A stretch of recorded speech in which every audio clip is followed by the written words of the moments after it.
Now to get the rest of these questions to work, we're going to have to add some phrasings. So the first thing to do is export the linguistic schema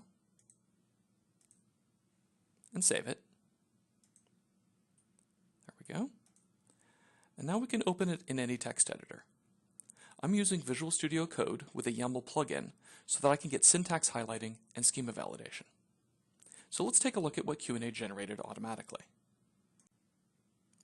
Here at the top, we can see entities corresponding to each of the tables and columns in the model, along with the synonyms that we set on those objects. In some cases, Q&A automatically generated additional synonyms, which you may or may not want to keep. For example, down here on the customer country entity, Q&A added a low confidence synonym, county, perhaps to account for a common misspelling. But if you don't want that synonym, you can simply mark it as deleted so that Q&A knows not to use it. Note that merely deleting it from the file isn't sufficient, since in that case, Q&A would just automatically regenerate it. Further down in the file, we can see a bunch of entities corresponding to tables and columns you might not realize are in your model. These are automatic date tables created by Power BI Desktop, corresponding to each of your date columns. These provide automatic date hierarchies, so you can aggregate your data by year, quarter, and month, just in case you didn't create those columns yourself. You can modify the synonyms for these columns directly here in the linguistic schema file. Still further down, we'll find the relationships and phrasings that Q&A automatically generated based on the structure of your model. For example, here's a relationship that indicates that product names are the names of products. In addition, products have product names. If we continue a little bit further, we'll find automatically generated phrasings like this. Products are expensive based upon the product price. Now, this is based upon some knowledge that the system has that prices typically indicate how expensive or cheap things are. But if you look a little bit further down, you'll notice a guess that's gone wrong. Customer demographics is old.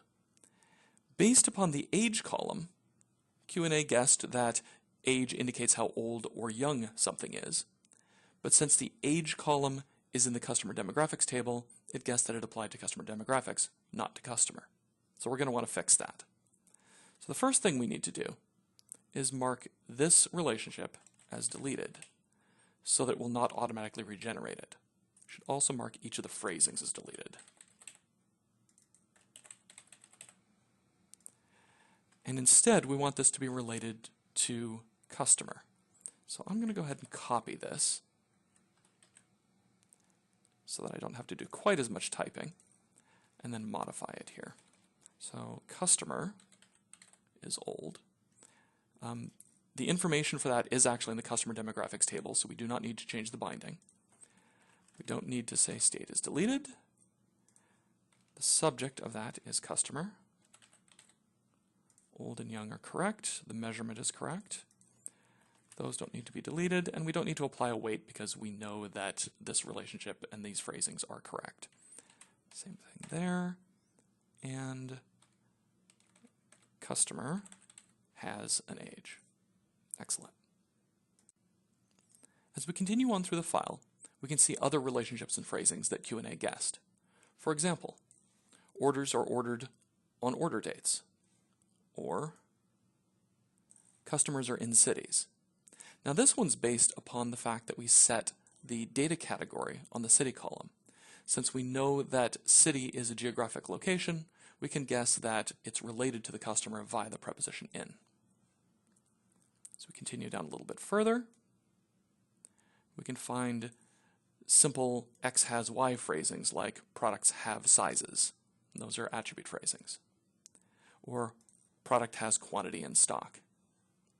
Now for this case, we actually want to do something else in order to support questions like which products are out of stock. So let's add a new relationship. So right here, we can add the relationship product is out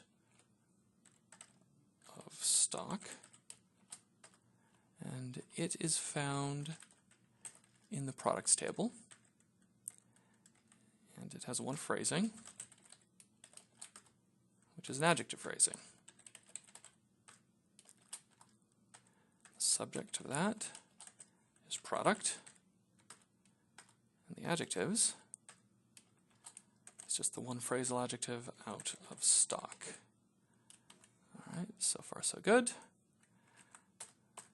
Now we need to add the condition under which this is true. So there's our conditions. Target of that is the column quantity in stock. We want that to equal the value 0. That looks good. Now right below that relationship, we have a product has size relationship. That's going to come in handy for largest product. Because the relationship already exists, we just need an additional phrasing to define what largest means. So this is also an adjective phrasing. And its subject is product. And the adjectives that we want to define include large, and how about an antonym while we're at it? Small. Now that's based on the measurement product.size. And that should be all that we need to add in order to be able to understand the question largest product. Now a little further down in the file, we'll find a relationship between orders and discounts right here. And that's the relationship we're going to want to use to answer the question, what is the discount on order 2? But since it doesn't recognize the word on, we're going to need to add a preposition phrasing to handle that. So we'll add that phrasing to the existing relationship like this. We'll add a preposition phrasing where the subject is the order discount. The prepositions is just the preposition on. And the object of that preposition is the order itself. So this says that discounts are on orders. Turns out there's a minor problem in the validation code, so don't worry about this. This is actually correct. So at this point, it looks like we've handled all of our questions except for these first two. Who bought a cog and which items did eRigby return? We haven't added phrasings for those. So I'm going to quickly pull down all the way to the bottom here just to add at the end of the file and add a couple of relationships for those. So customer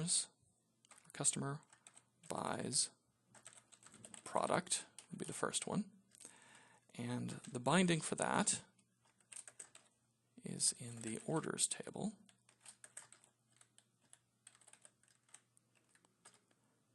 It has a phrasing, which is a verb phrasing. Subject of the verb phrasing is customer. We have some verbs, buy and let's say purchase. And the object of that phrasing is product. Pardon me, my validation kicked in. Phrasings, that's better. All right, now returns is very similar. Customer returns product. However, that's not represented as rows in the orders table. That's represented as rows in the returns table. And the verb, instead of buy and purchase, is return. All right, that should do it. Now let's see what that looks like when we load that back into Power BI Desktop. So we'll save our file, go back to Power BI, and import the linguistic schema. Looks good. Open up our environment and try out our questions. Who bought a cog? And that's working. There's a list of people who bought cogs.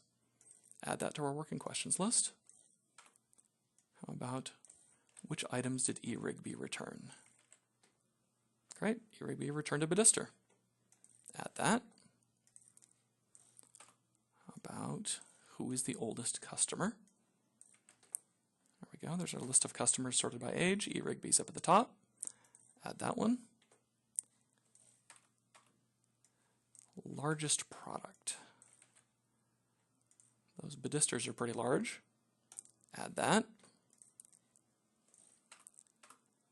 Which products are out of stock? It recognizes that now. Quantity in stock is equal to 0. Good. And what is the discount on order 2? And there it is. It understood the on at this point. So we'll add that one. Now you might be inclined to declare victory at this point. All of the questions that you wanted to get working are working. But your users are going to ask plenty of questions that you didn't anticipate, and that might need additional changes to the linguistic schema. For example, if a user lets you know they asked how many cogs were returned by each customer, and they didn't want to get an answer of 1 because, well, there's only one thing called cog, you're going to want to take that and try to fix that as well. Or similarly, when did customers buy cogs? Which it looks like it might have gotten it right, but its guess as to what when means gave you the return date, not the order date. So again, something we're going to need to fix. Or how about where were the most orders shipped? Which is an okay interpretation because it did in fact give you a location, an address for each of the orders that were shipped. But you may want the where by default to map to something a little bit more general, like a city or a country. And so that's another question that we're going to want to save to fix later. Finally, your users might have some specific requests for particular reports to be returned when they ask for certain questions. So for example, somebody might want to see the customer summary for eRegB. Right now, we don't have anything called a customer summary, but that's something I'll teach you how to define in the next lesson.